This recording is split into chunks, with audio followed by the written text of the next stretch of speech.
Hoy tenemos una sesión especialmente interesante, todas son especialmente interesantes, pero lo de hoy más especial, con el embajador Pedro Sebastián de Erice como ponente y Marcelo Muñoz como invitado especial, que es el único caso en que hay un invitado especial y pretende, entre comillas, aprovecharse y hablar bastante, don Marcelo.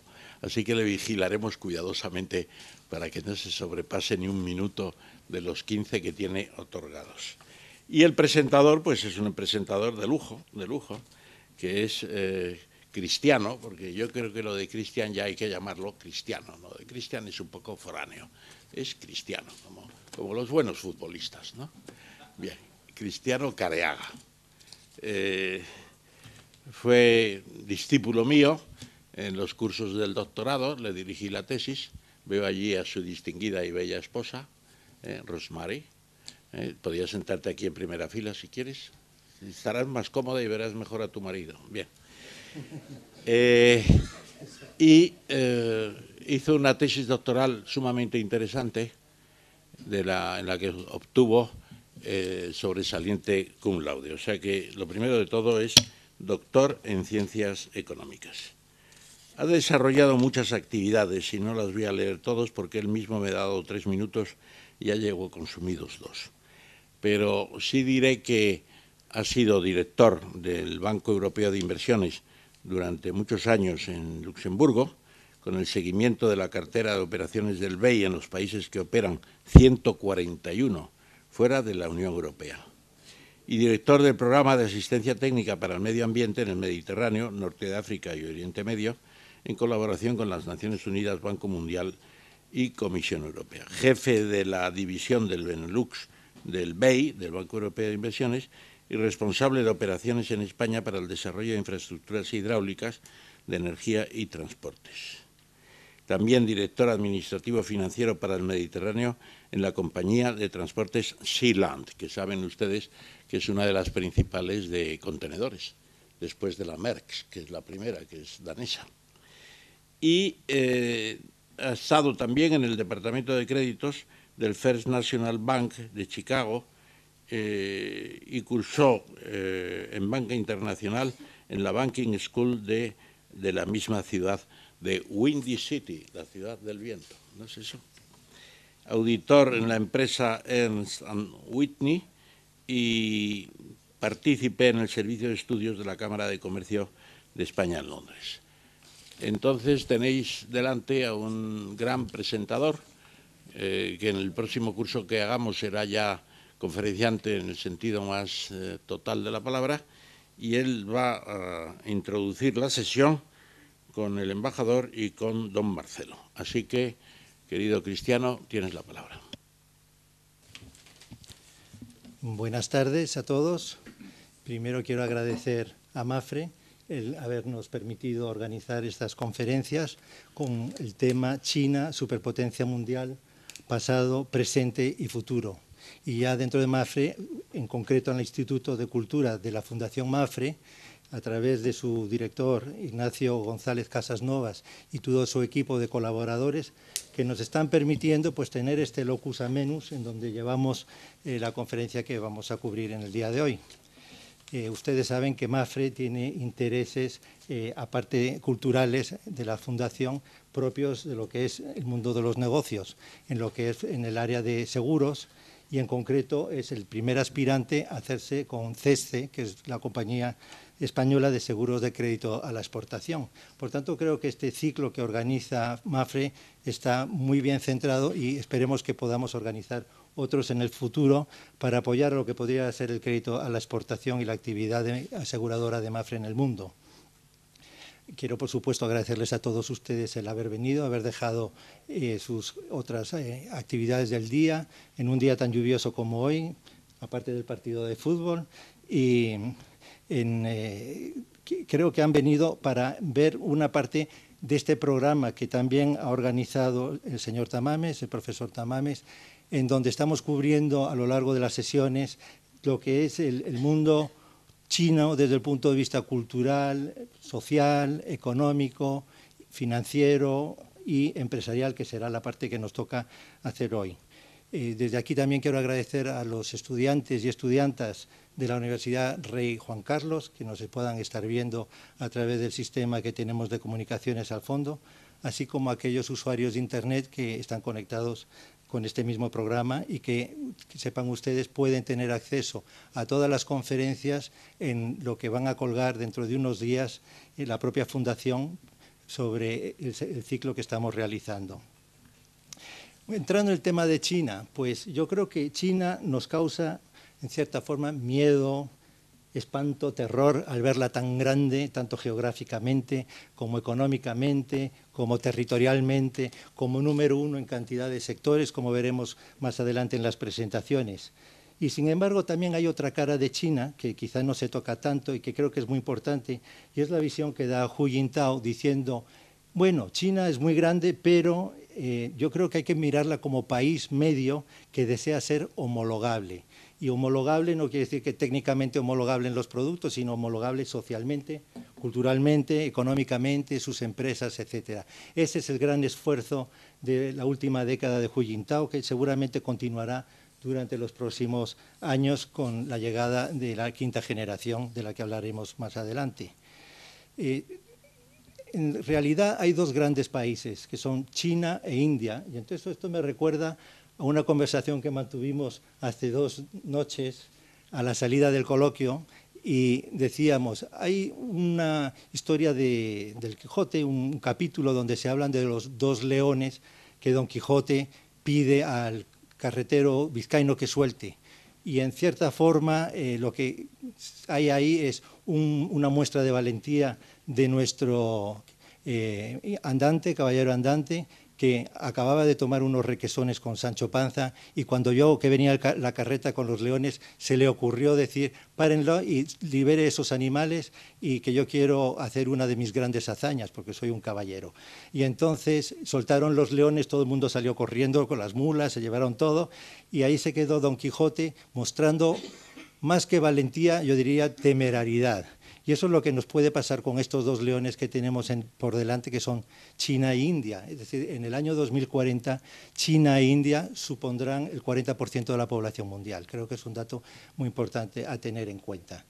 Y prueba de que es importante es que hoy mismo el rey Juan Carlos se ha ido a Mumbai con 4 ministros para lanzar más actividades económicas y comerciales con la India. Bueno, volviendo al tema de hoy, tenemos en el programa marcado que se trata de hablar sobre la presencia económica española en China, inversiones, intercambio comercial y previsiones de futuro.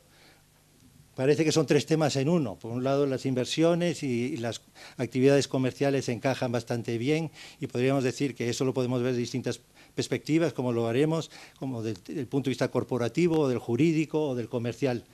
Y luego está ese otro tema que va enganchado en la misma presentación, que son las previsiones, que creo que es la parte quizá más interesante a tener en cuenta, porque ahí ya uno sobrepasa los límites generalmente de lo que es un solo país como China, y las previsiones van tan asociadas a las incertidumbres y a la inmensidad de variables que intervienen en distintas facetas de los negocios, que eso creo que es un tema complicado de manejar.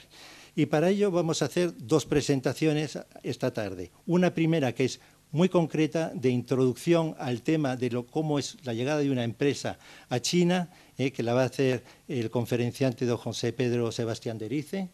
Y a partir de ahí, la conferencia suya, que lleva por título Estrategia empresarial en China, técnicas reunidas. A partir de ahí pasaremos a una visión un poco más amplia y general que la haremos con Marcelo Muñoz. Don José Pedro Sebastián de Erice es secretario general de Técnicas Reunidas Internacional. Es una sociedad que se dedica a la promoción y contratación en el exterior de estudios, o sea, estudios y proyectos de ingeniería. Y se incluye en esta parte también la financiación de proyectos. Ahí yo creo que José Pedro y yo tenemos un bagaje común sobre lo que es la asistencia técnica, preparación de proyectos en el tercer mundo. Y como ustedes saben, Técnicas Reunidas es ese grupo que cuando uno era joven deseaba entrar simplemente mirando los informes anuales, porque veía tan bonito aquellos proyectos que se realizaban y en tantos países, que yo creo que ha sido el sueño de muchas personas llegar ahí. Efectivamente, Técnicas Reunidas ha seguido esa vocación desde que se fundó en 1959, de hacer una actividad exterior. Y, por tanto, tenemos aquí a un representante de la primera empresa realmente en actividades de ingeniería en el exterior de España. Y creo que es muy relevante este dato para el tema del que vamos a hablar de estrategia en relación a las inversiones, que lleva haciendo Técnicas Reunidas ya varios años en China y de las cuales no voy a entrar yo porque las va a presentar dentro de un rato el ponente. Pero sí decirles que el 99% de las ventas de Técnicas Reunidas se hacen hoy en día en el exterior, principalmente en la Unión Europea, pero también en Oriente Medio, en América Latina, y ahora tenemos un mercado que pensamos que es uno de los principales en potencia, pero que hay que andar con prudencia a la hora de entrar. A la calidad técnica de lo que son los proyectos de ingeniería y proyectos en general de las empresas, se reúne en José Pedro la calidad de su formación como diplomático, como ha sido embajador en la República Federal Alemana durante la época en que el euro iba siendo introducido como divisa comunitaria en una serie de países que hoy día componen los países del euro. Durante el año 96 al 2002, José Pedro estuvo muy inmerso en ese terreno, junto con llevarse la embajada de Bonn a Berlín. Y ya posteriormente ha sido embajador ante la República Popular China entre los años 2003 a 2006, es decir, durante el periodo en que Hu Jintao y Wen Jiabao comenzaban realmente su mandato, que va a expirar en cuestión de unos meses. Por tanto, la experiencia profesional y personal como político, diplomático, empresario de José Pedro, creo que es lo que va a dar realmente el contenido a la presentación que va a realizar. Simplemente hablando un poco de las perspectivas otra vez, porque creo que es importante, es señalar que el 8 de noviembre se celebra el 18 Congreso Nacional de la Asamblea Nacional en Pekín, y en ese momento se va a producir un gran cambio que creo que es una de las primeras incertidumbres que nos vamos a encontrar.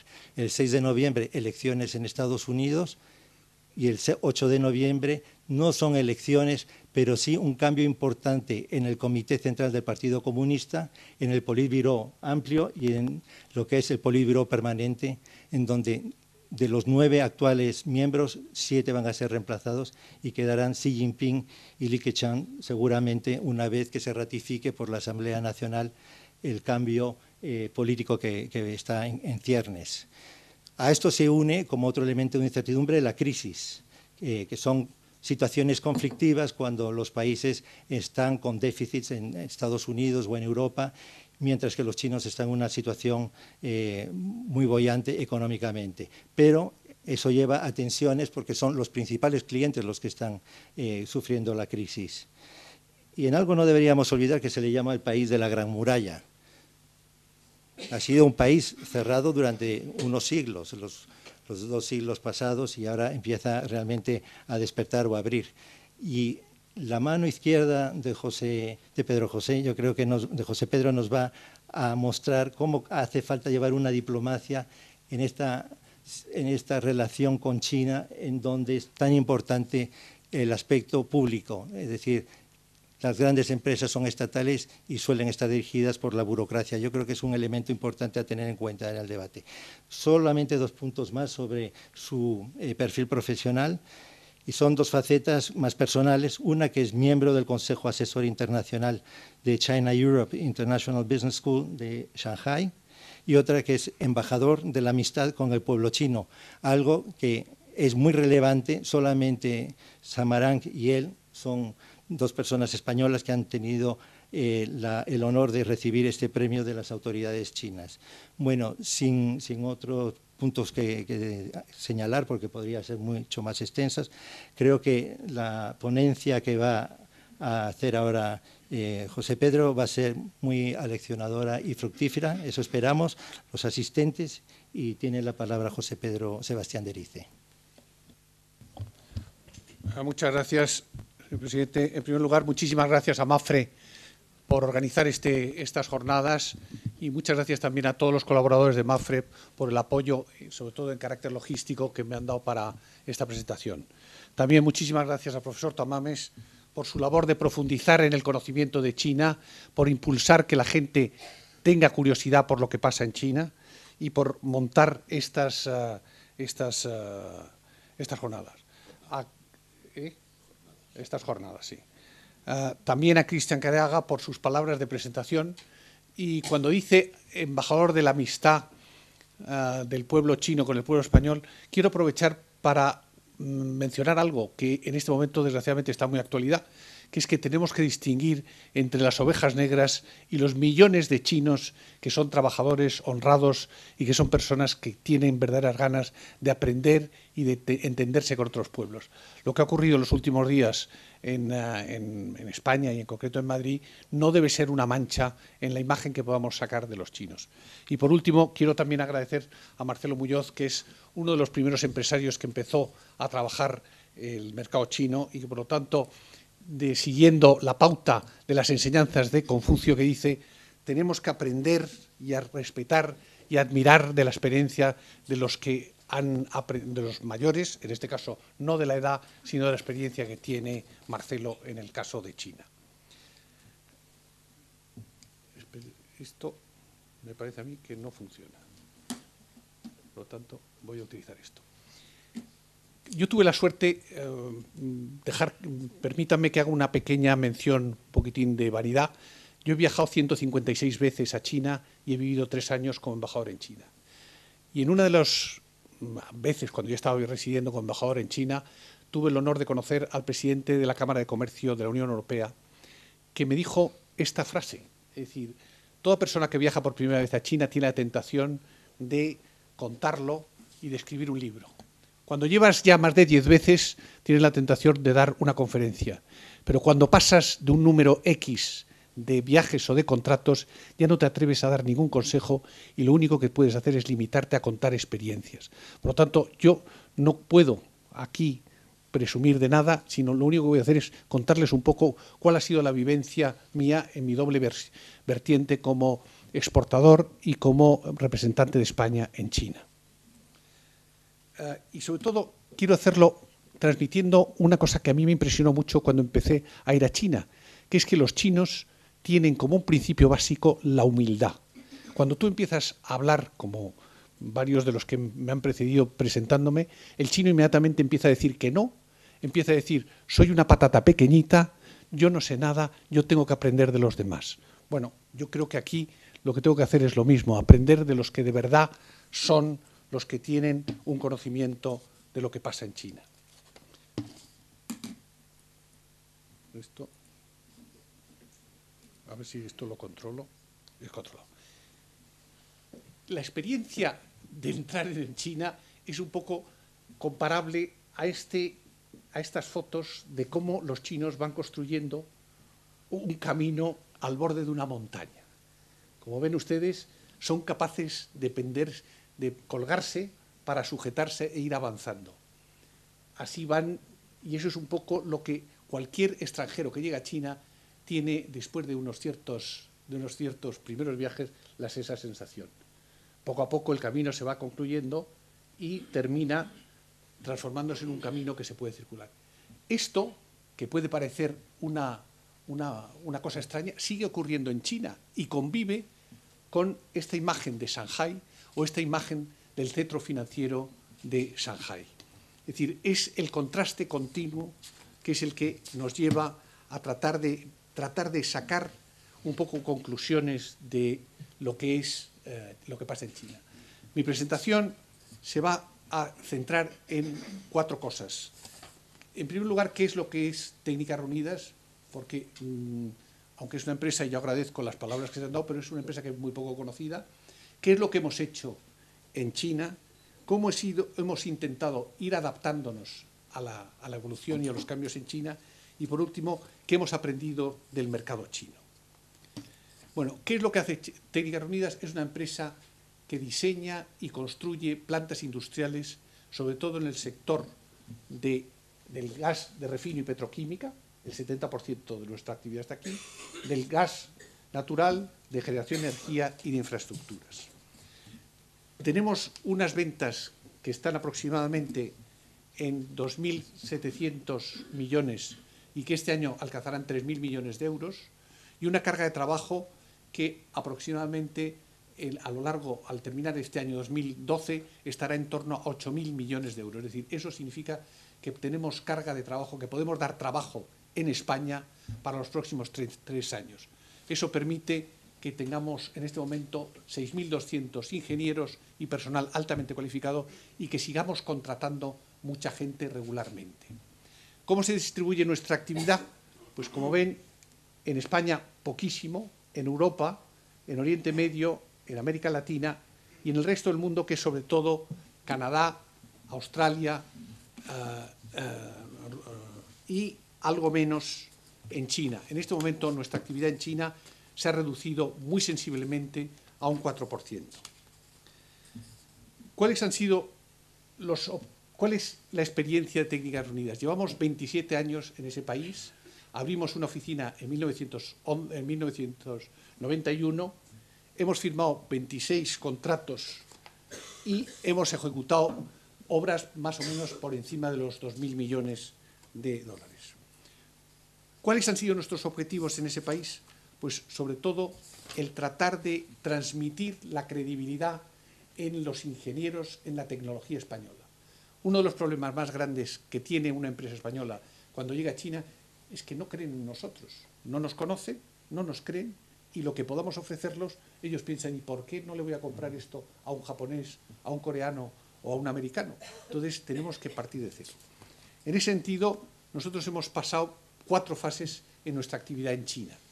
Como veis, la primera fase era la entrada del mercado chino, la segunda era adecuarnos a los cambios que se iniciaron en China, la tercera, la aparición de unos clientes completamente nuevos, y la cuarta, el tratar de acomodarnos a lo que los chinos llaman la estrategia de salir hacia afuera, de proyectarse hacia afuera.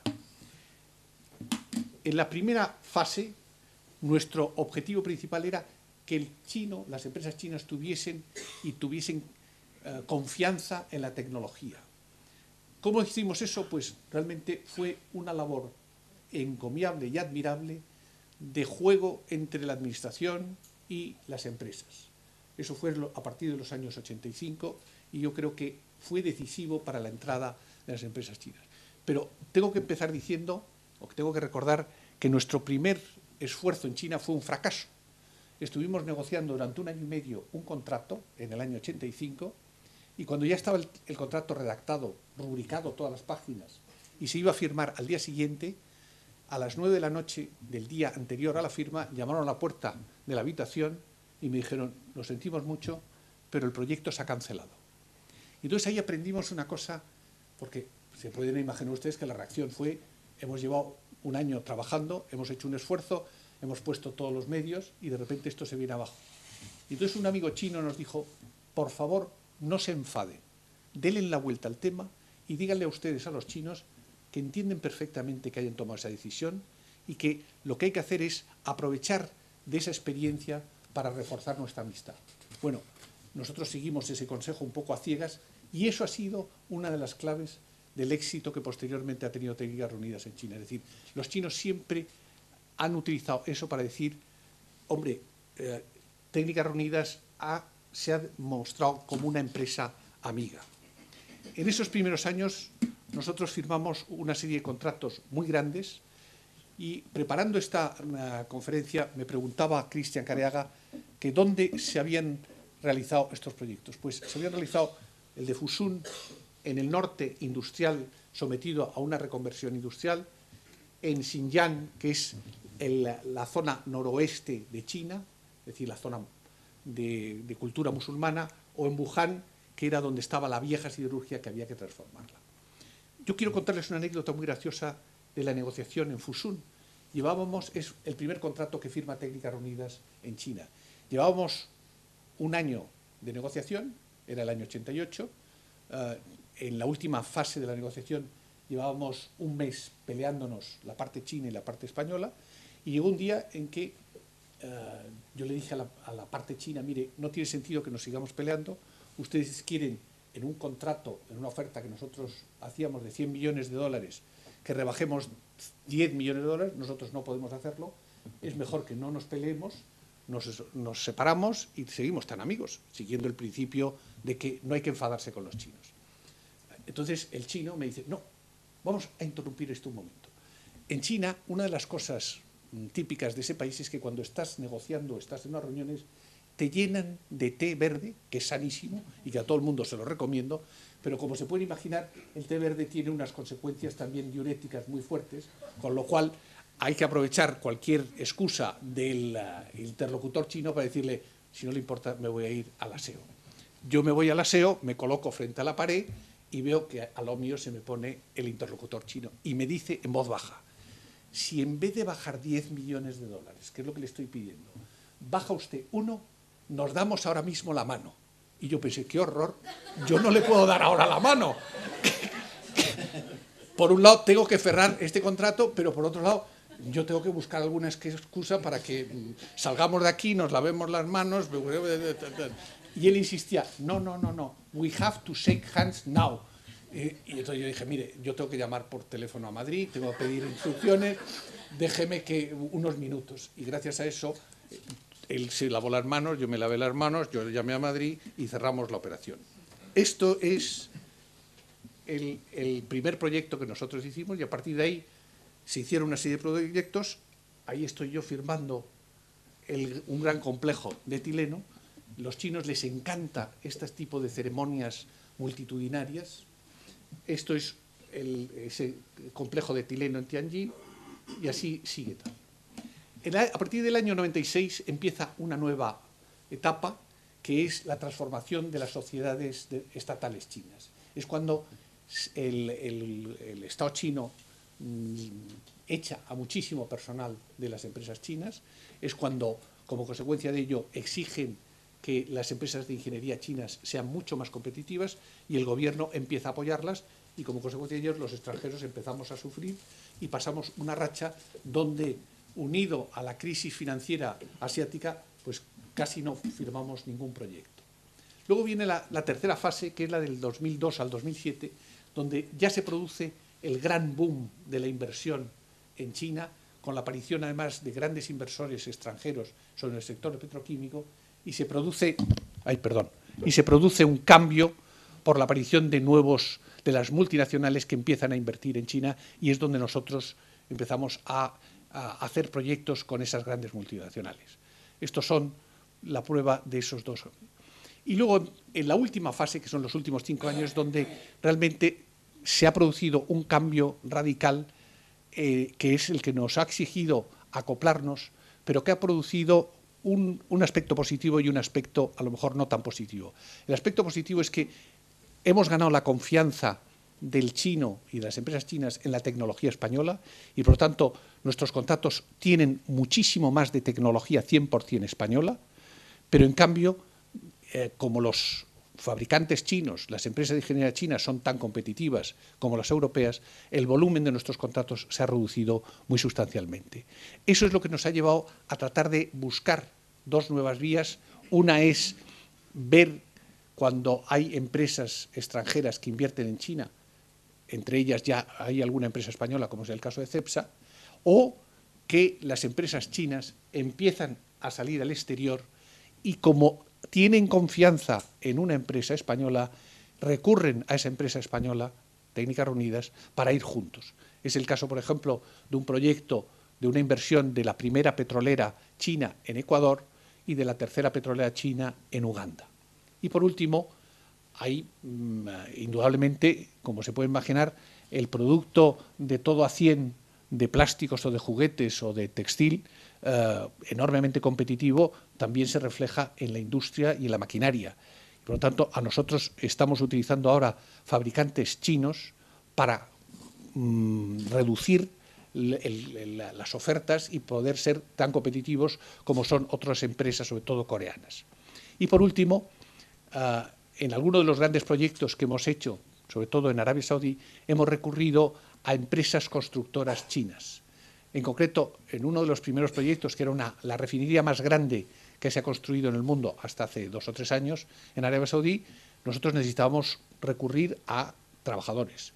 Indudablemente, era el momento de la expansión, en el 2007, de la expansión y del boom en España, nadie quería irse a trabajar a Arabia Saudí y había que buscar esos trabajadores. ¿Dónde nos encontramos? En China. Hubo un momento en donde teníamos a 6.500 chinos trabajando para Técnicas Reunidas y tengo que decir que son unos trabajadores absolutamente de primera clase. Pongo un ejemplo. Son los mejores soldadores, hasta tal punto de que en las obras que había en torno a esa refinería venían nuestros competidores a robarnos los soldadores chinos y teníamos que recurrir a la policía saudí para decir, oiga, no, esto los hemos contratado nosotros y seguirán trabajando para nosotros. Bueno, ¿cuál es la valoración de lo que ha pasado y lo que hemos hecho en China? Muy brevemente, lo positivo es que sigue creciendo y tenemos que contar con China. Posteriormente, Marcelo Muñoz les va a entrar mucho más en detalle en ese potencial de China, pero quédense con una cifra que es, en este momento China está creciendo entre el 7,4 y el 7,5. Pensar que nosotros vamos a disminuir el 1,5% en el año 2012. Y los chinos y el mundo entero está hablando de una caída lenta, en un soft landing de la economía china. Es decir, ha estado creciendo como media al 10%, al 9%, ahora está en el 7,5%, pero las perspectivas es que seguirá creciendo. En segundo lugar, porque va a haber un cambio de lo que se llama el modelo. Se va a pasar, dar más énfasis, en vez de la inversión en el consumo. Por otro lado, están entrando las empresas españolas con mucha fuerza. Yo creo que uno de los ejemplos más impactantes es el caso de Zara, que en este momento tiene, me parece que son algo así como 150 tiendas ya en China. Y el otro día uno de los altos ejecutivos de Zara me contó un dato que yo me quedé absolutamente impactado. Zara ha estudiado cuáles sus consumidores en China y ha llegado a la conclusión de que cada mes se incorpora 1,5 millones de personas que son potenciales compradores de Zara. Es decir, que cada año hay 65 millones, que es la población, más que la población de Francia, que son potenciales clientes de Zara. Yo creo que una empresa como Zara está demostrando la enorme agilidad y la enorme saber hacer para entrar en el mercado chino. ¿Cuál es lo negativo del mercado chino? Pues que a pesar de todos los esfuerzos de una empresa como Técnicas Reunidas, seguimos teniendo una imagen muy escasa de una potencia tecnológica. Nuestra investigación y desarrollo sigue siendo muy escasa. Hay muy pocas tecnologías para los chinos que sean de interés para los chinos. Incluso yo me atrevería a decir que hay que ser un poquitín cuidadoso porque ellos están centrando mucho su atención en la colaboración, en las energías renovables, pero desgraciadamente ellos están copiando a una velocidad espectacular toda la tecnología que estamos desarrollando. Es decir, que dentro de unos años nos podemos quedar sin tecnologías que a ellos les sean interesantes, o hay una relativa muy pequeña presencia de inversión española en este país. ¿Qué es, un poco para terminar la presentación, qué es lo que tenemos cuáles las bazas que hay en este momento para una empresa o para las empresas españolas en China? En primer lugar, la marca España. La marca España yo creo que hay que verla en una doble vertiente. Por un lado, en lo que los chinos llaman la relación estratégica con España. El presidente de China vino a España en el año 2005 y decidió, fue una decisión que él tomó, de que quería firmar como primer país europeo lo que ellos llamaron una relación de asociación estratégica, es decir, una relación absolutamente privilegiada. Desde entonces, es decir, desde el año 2005, regularmente reiteran y repiten que España es el mejor país, el mejor amigo que tiene China en la Unión Europea y, por lo tanto, es algo que nosotros tenemos que aprovechar. Pero, por otro lado, está el atractivo que determinadas marcas tienen dentro de la población china. Como saben ustedes, hay lo que se llama el Foro de las Marcas Renombradas Españolas, donde se agrupan marcas que van desde Zara, pasando por el Real Madrid o el Barça, y terminando en vinos o en marcas de aceite de oliva, que tienen un gancho muy grande en China y que, por lo tanto, hay que aprovechar con ellas. Y, por último, para aquellos que quieran ir, o aquellas empresas que estén yendo o que tengan interés por el mercado chino, hay una recomendación que ese sí me atrevo a decirlo, que es fundamental.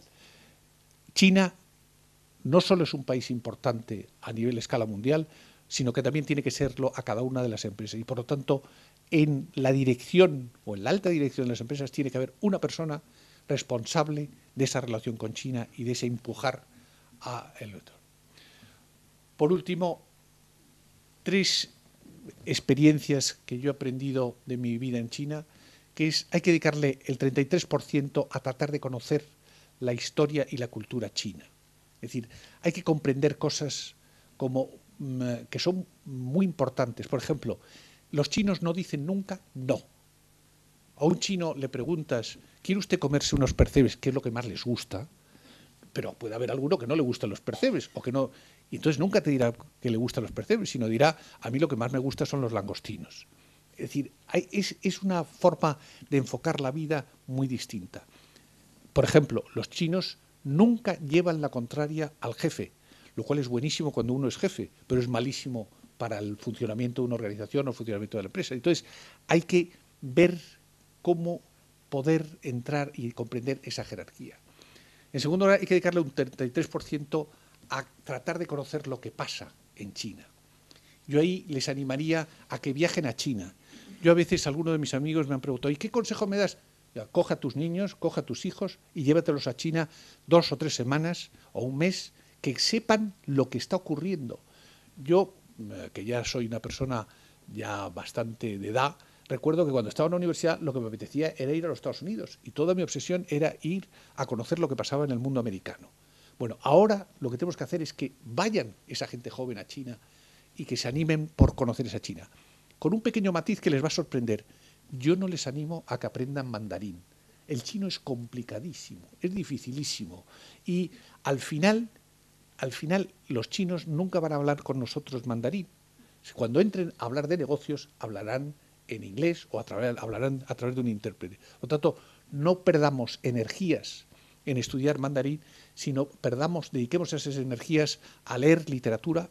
Este premio Nobel Moyan es muy impactante y hay que leerlo para comprender lo que es el medio rural chino. Hay que ver las películas de Zhang Yimou, hay que hacer un esfuerzo por seguir lo que pasa en China. Y por último, que es lo más difícil, es tratar de imaginarse qué es lo que puede pasar en ese país. En todo caso, lo que sí quiero decirles es que en este momento China está siendo el banco de prueba de la competitividad, de la capacidad tecnológica de las empresas españolas. Muchas gracias.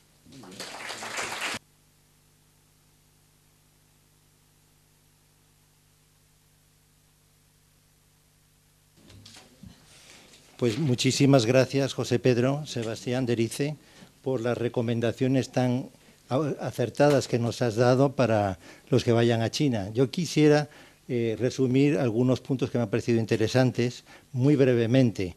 Uno, el tema que no es puramente económico y comercial, como ha sido el de las lenguas y el de la asignación de responsabilidades, el escuchar.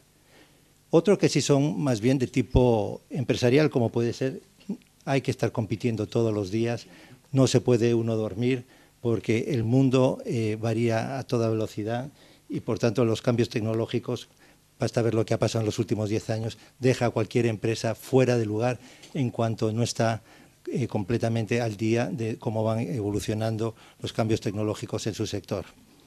Y el tercer punto que quiero destacar, quizás más bien de tipo de valores y personales. Si se acuerdan, hablábamos de Don Quijote y el capítulo en donde aparecen los leones y el carretero y el vizcaíno. Lo dejamos a mitad de camino. ¿Qué había pasado con los leones y con Don Quijote? Don Quijote se puso delante de la carreta, soltaron a los leones, pero ¿qué ocurrió? Los leones volvieron y fueron pacíficos. Es decir, no necesariamente se engulleron la cabeza de Don Quijote a lo largo del día y tampoco fue una cosa tan terrible. Pero, ¿qué ganó Don Quijote en esa aventura? Pues ganó su renombre y su fama, porque se situó en el punto no de la temeridad al final, sino como mostró, fue a ese país o a esa región, como puede ser China, en este caso se enfrentó a un enemigo fuerte y poderoso y lo hizo con valentía. Y por tanto, Don Quijote acabó esa aventura con valentía. Valentía que está situada entre lo que es la cobardía y la temeridad. Es decir, si no vamos a China, seríamos unos cobardes hoy en día. Yo creo que ese es un mensaje que vamos a pasar a los empresarios. Toma la palabra, señor Tamames. Sí, muy brevemente para apostillar algunas cosas. Yo creo que el embajador Sebastián de Erice ha cumplido con sus aforismos, por así decirlo, porque después de 156 viajes a China, lo que nos ha contado son sus experiencias.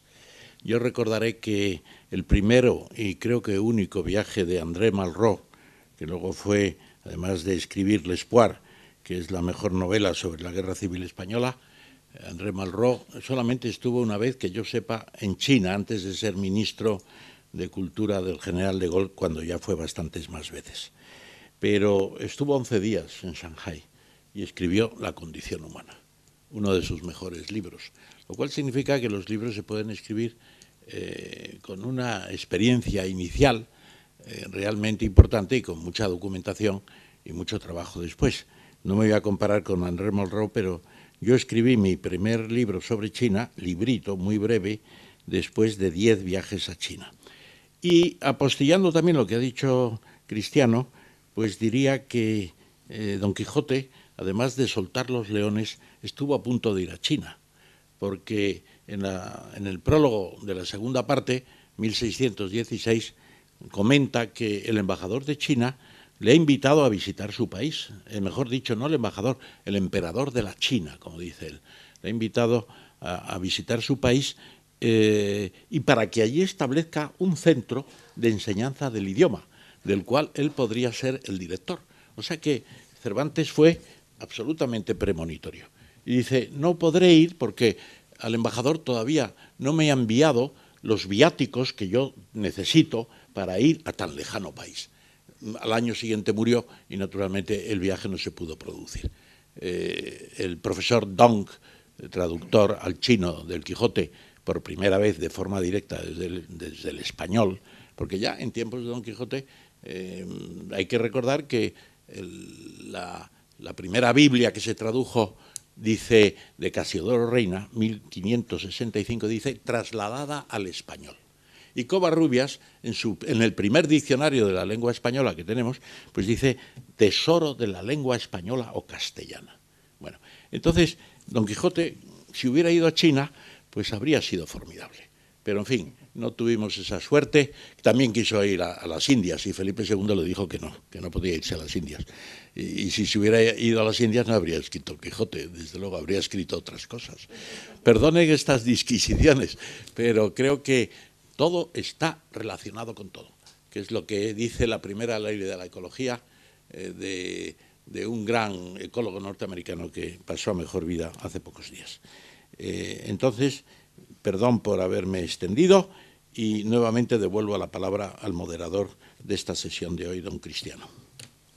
Muchas gracias.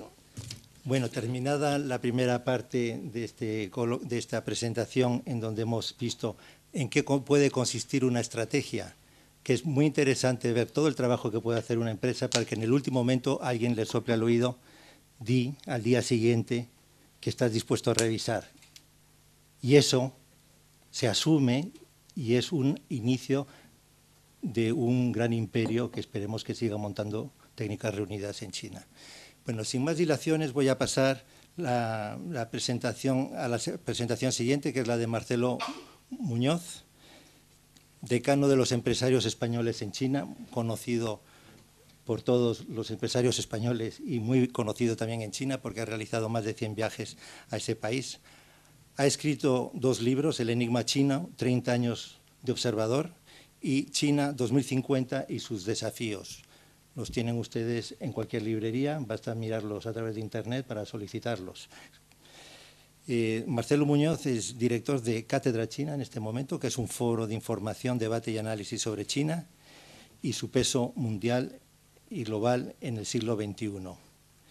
Tras su exposición abriremos un debate y intentaremos terminar el acto hacia las 9, 9:15, si es posible. Bueno, sin ningún otro comentario adicional, paso la palabra a Marcelo Muñoz. Gracias.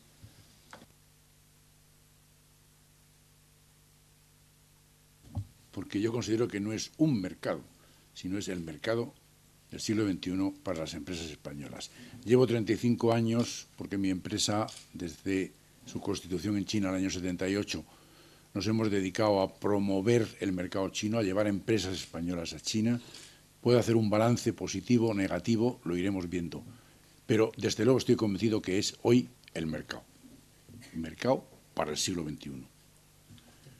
Es quizá el siglo de China, lo que es, sin duda, es el siglo de los jóvenes actuales, los jóvenes emprendedores. Veo que aquí hay bastantes, otros estarán escuchando esto desde la Universidad Rey Juan Carlos, otros lo van a seguir por Internet. A ellos me dirijo especialmente. Es ciertamente vuestro siglo. Por razones estadísticas biológicas vais a vivir en pleno el siglo XXI. Quizá sea el siglo de China. Yo estoy convencido que va a ser el siglo de China. Por tanto, jóvenes emprendedores, pensad mucho y dedicaos a este mercado. En mi opinión, internacionalizar hoy una empresa exige estar en China, y lo vamos a ir viendo. China hoy es ya segunda potencia económica, segunda potencia científica, que se olvida, primera potencia en mercado exterior, primera potencia en manufacturas de todo tipo, aún las más sofisticadas, segunda, tercera potencia espacial y tecnológica, primera potencia en reserva de divisas. ¿Hay mercado aquí para la empresa española? El mercado del siglo XXI.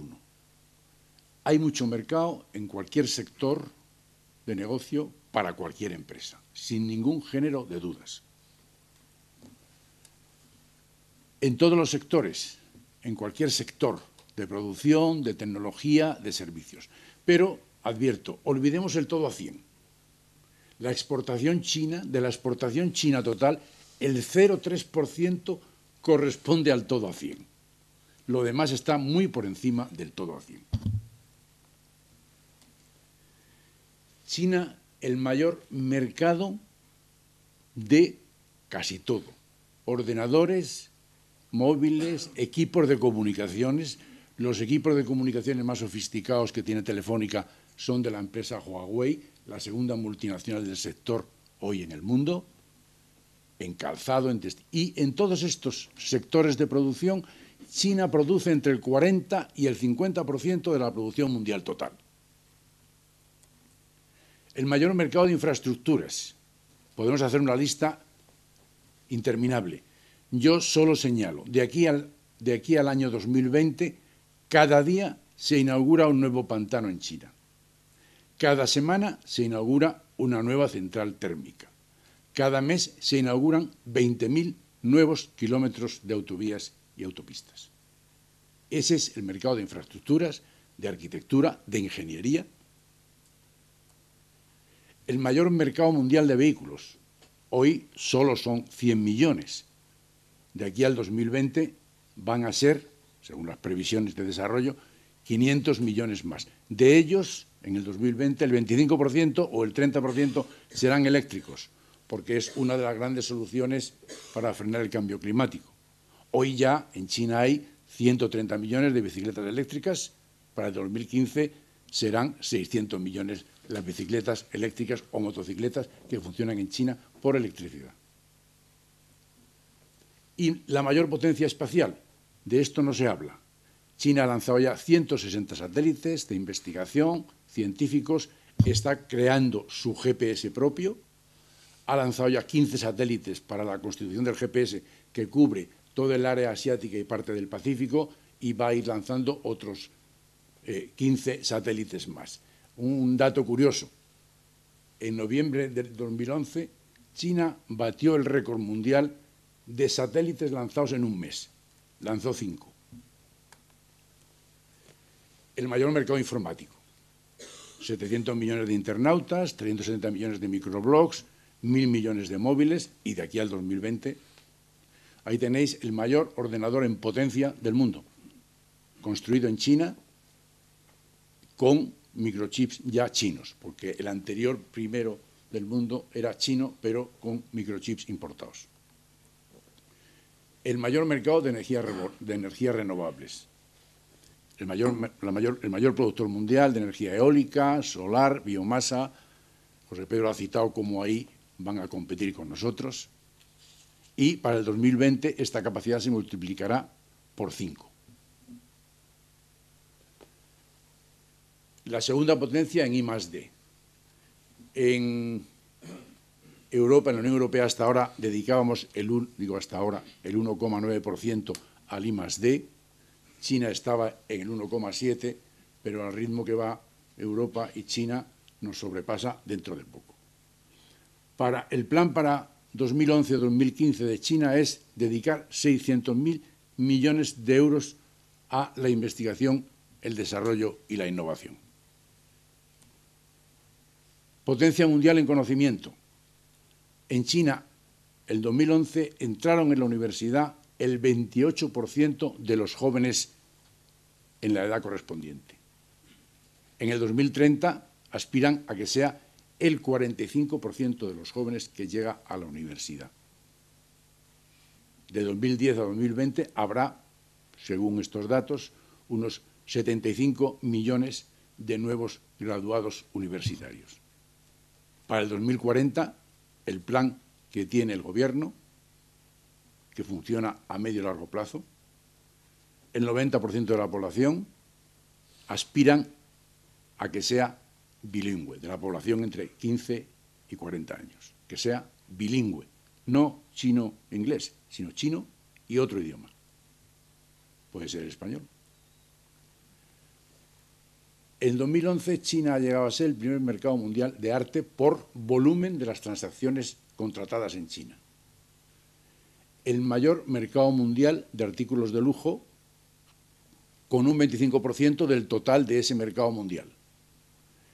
En el 2014 será el primer mercado turístico. Volveremos a este tema, muy importante para España, después. En el 2015 será el primer mercado mundial de robótica, con 1 millón de robots operativos. En el 2018 será el primer mercado aeronáutico, etcétera, etcétera, etcétera. Va a ser el siglo XXI el siglo de China, desde luego como mercado, yo no lo dudo.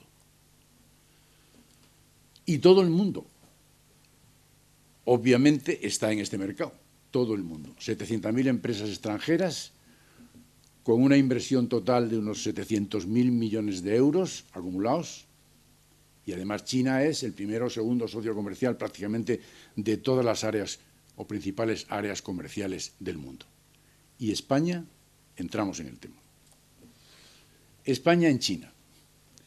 De 1978 al 2010, el comercio España-China se multiplicó por 25. No está mal para los que llevamos trabajando allí este tiempo, pero como empresarios somos ambiciosos, nos parece muy poco, porque en ese tiempo China ha multiplicado su mercado exterior por 100. Luego hemos disminuido proporcionalmente. Del 2012 al entre el 2011 y el 2012, o sea, para este año esperamos que la exportación española a China se multiplicará por 2, crecerá en un 100%. Tenemos ahí un hándicap, que es que China nos vende 7 veces más de lo que le vendemos. Es decir, nuestra balanza comercial todavía es muy desequilibrada. Hay espacio para todas las empresas españolas, para más empresas españolas. En el 2011, 600 empresas españolas implantadas en China, que no está mal, pero somos menos del 1 por 1000 de las 700.000 empresas extranjeras implantadas en China. China nos compra el 0,4% de sus importaciones. Es verdad que ya hay cerca de 10.000 empresas españolas operando en China, con operaciones comerciales, frente a 1 millón aproximadamente de empresas extranjeras operando en China. Es decir, hemos avanzado mucho, en este año seguimos avanzando, hemos visto la lista de empresas y de primer nivel españolas que están en China, que citaba José Pedro, no las voy a repetir, algunas con muchísimo prestigio, como la suya, pero nos queda muchísimo camino por recorrer. Por eso insistí al principio que me quería dirigir especialmente a los jóvenes emprendedores aquí presentes y que van a escuchar esto por Internet. ¿Por qué esta distancia entre la presencia española y las de otros países en general? Falta de conocimiento, desde luego. Falta de decisión, desde luego.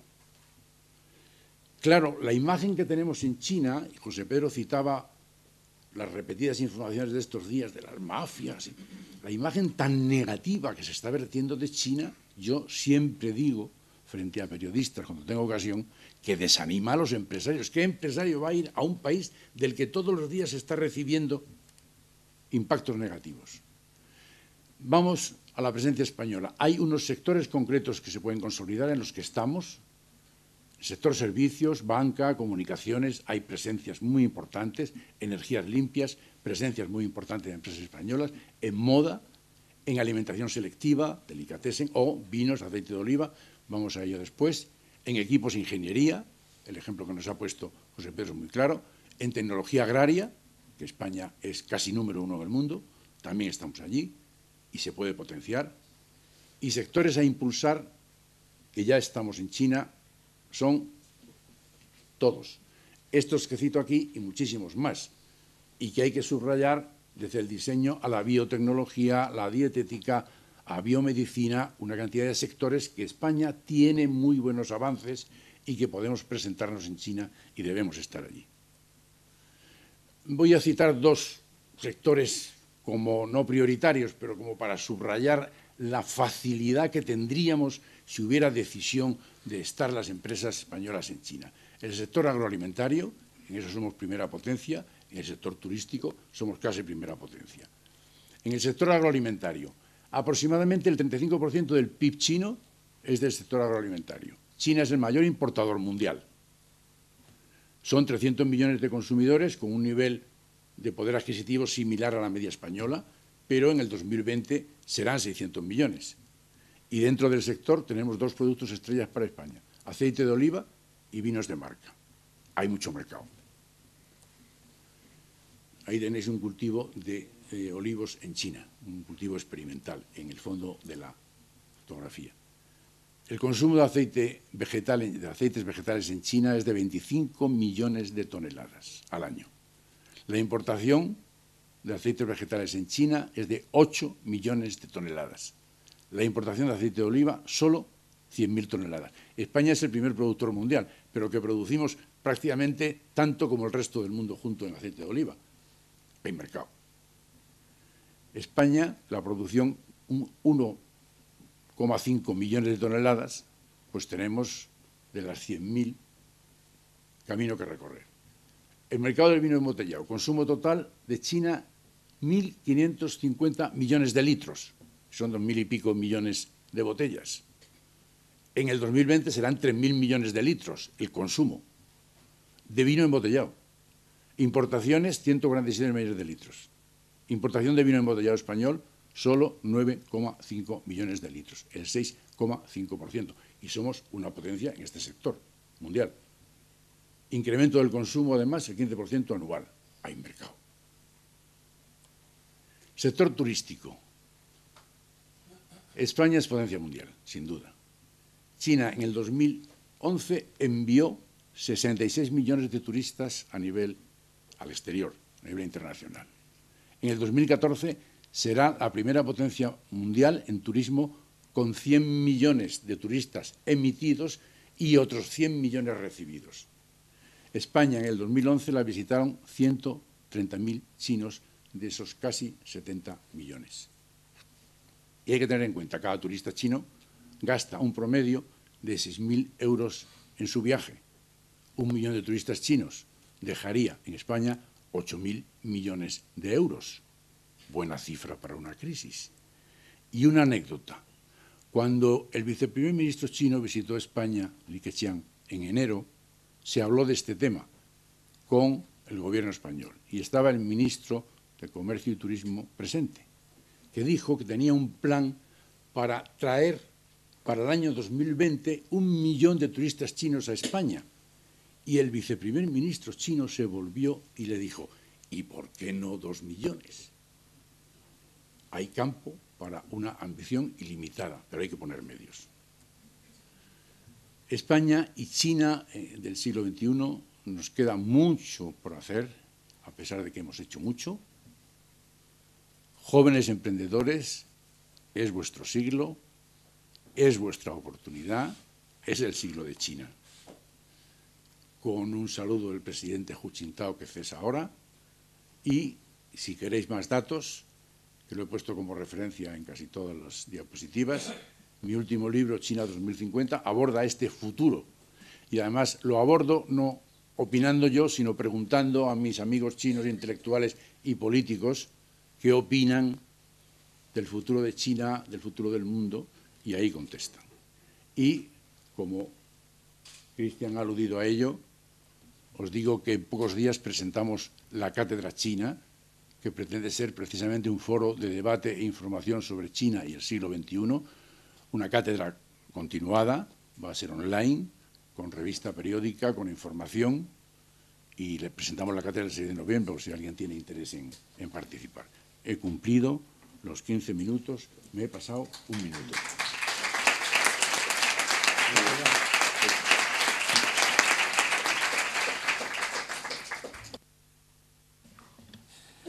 Muchísimas gracias, Marcelo, porque has hecho una presentación muy completa de dos elementos.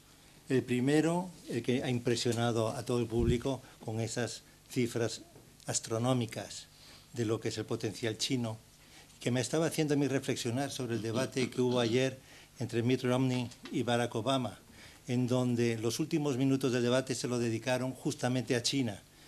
Y el debate iba fundamentalmente por los copyrights, lo que es la copia de los productos de intelecto o bien copia de productos simplemente en la fabricación. Pero no hablaron una sola palabra de todo lo que tú nos has contado aquí en esta conferencia y que realmente a los Estados Unidos debería preocuparles, siendo ellos la nación número 1 actualmente en términos de PIB, pero sin embargo el futuro ya sabemos que va a cambiar y no entró en el debate. Fue curioso. Volviendo a la segunda parte de tu presentación, la de España, yo creo que, como tú dices, hay campo.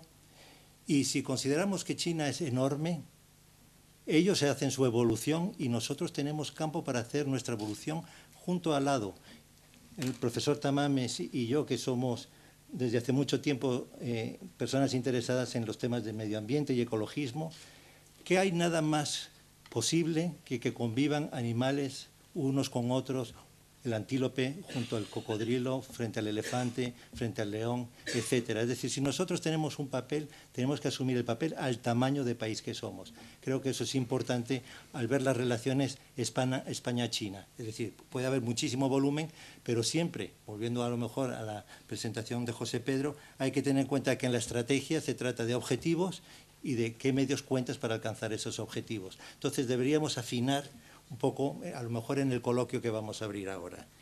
Por último, en cuanto a la cátedra china, yo creo que a lo mejor podrías dar, sí, en este mismo momento, la dirección en donde podrían consultar cátedra china, si tenéis una dirección de www de la red. Es catedrachina.com. No está totalmente operativa, pero está iniciada. Bueno. Ponemos en marcha el 6 de noviembre junto con la presentación en Madrid, porque vamos a presentar la cátedra también en Barcelona, en Sevilla, en otras ciudades. Sí, yo creo que ahora en el debate tendremos tiempo a lo mejor también de tocar el tema de cátedra china, porque creo que es importante mostrar el contenido que tiene esta iniciativa. Bueno, yo creo que ha llegado el momento. El señor Tamames tiene la palabra. Yo creo que ha sido una intervención que ha estado en una especie de armonía preestablecida, que decía Leibniz, en el sentido de que se han complementado mucho las dos partes de la sesión hasta ahora. Además llena de optimismo, lo cual es muy positivo. Yo dije el otro día, no sé si aquí o en otro sitio, que incluso tendríamos que tener, aunque no tuviera ese nombre, una Secretaría de Estado para China, para el comercio, las relaciones culturales, los idiomas y otras muchas cosas. Y además, en lo que es la marca España, que es un tema muy discutible, yo a veces digo que la marca España es una cosa más compleja que una marca, ¿no? Porque a Zara le interesa poner siempre debajo Made in Spain, no lo pone. Incluso pone, cuando se fabrican los productos en Marruecos o en la propia China, pone Made in Morocco o Made in China. En eso no tiene ninguna pretensión. Y las marcas tienen que ser fuertes por su prestigio propio, evidentemente. Y ya tenemos marcas, este comité de marcas renombradas, el foro, pues hay casi un centenar de marcas de ese tipo. Y la marca España tiene que venir por la sensibilidad de lo que es nuestro país y la admiración que despierten desde Camacho como entrenador del equipo nacional de fútbol de China, de la selección nacional, el Barça, el Real Madrid, no son tópicos, son verdaderas realidades.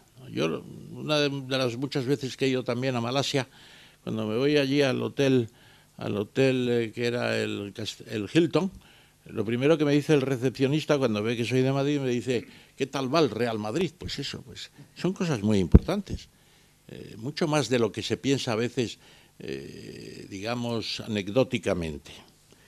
Haría un comentario solo a propósito de lo que ha dicho Cristiano, y es que en el debate Obama-Romney hubo una referencia a China. Hubo. ¿Y cómo dijeron de China? ¿Qué dijo Obama? Se hablaron 10 minutos. Metió la pata hasta el corvejón, que se dice vulgarmente, porque dijo China es un adversario, y se dio cuenta, e inmediatamente dijo, y un gran socio potencial. Y no es que sea un gran socio potencial, es que es el primer socio de Estados Unidos, su primer tesorero, y como decía Clinton, ¿cómo voy a hablar mal de los chinos si son mis banqueros? Pues ahí está la realidad, ahí está la realidad. O sea que nosotros, no es que no podemos criticar a los chinos en una serie de cuestiones. Yo el otro día decía que hay que admirarlos críticamente también. Ahora, son nuestros socios, y además también hay que tener el orgullo de recordar que la nao de la China, Galeón de Manila, fue la ruta comercial más importante para China después de la ruta de la seda durante 260 años. Iba de Manila a Acapulco, de Acapulco a Veracruz y de Veracruz a Sevilla. Y esto también hay que recordarlo. O sea que, por lo que se refiere a siendo el director de este curso, agradecer al embajador Sebastián Derice y a Marcelo como decano de los empresarios españoles en China sus importantes aportaciones.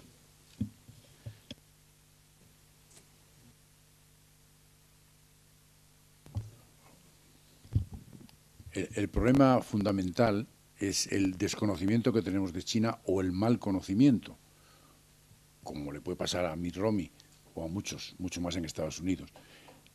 Y nos sorprendemos de esta realidad de China hoy porque nos faltan datos y no nos enteramos de los datos. Pero lo más sorprendente, que está demostrado históricamente por publicaciones sesudas de occidentales, que China fue la primera potencia económica mundial nada menos que durante 2000 años y la primera potencia tecnológica mundial nada menos que durante 2000 años hasta que los occidentales pusimos el pie en China como colonizadores en el año a partir de 1830, 1840. Entonces, China vuelve a ser, porque siempre ha sido, según otros estudios, la cuarta parte aproximadamente de la población mundial. No estoy de acuerdo, perdona, Cristian, con lo que has dicho, de que China quedó aislada. No, Occidente estaba aislado de China, porque China era muchísimo más grande y más potente económica y tecnológicamente. Luego nosotros éramos los que estábamos aislados.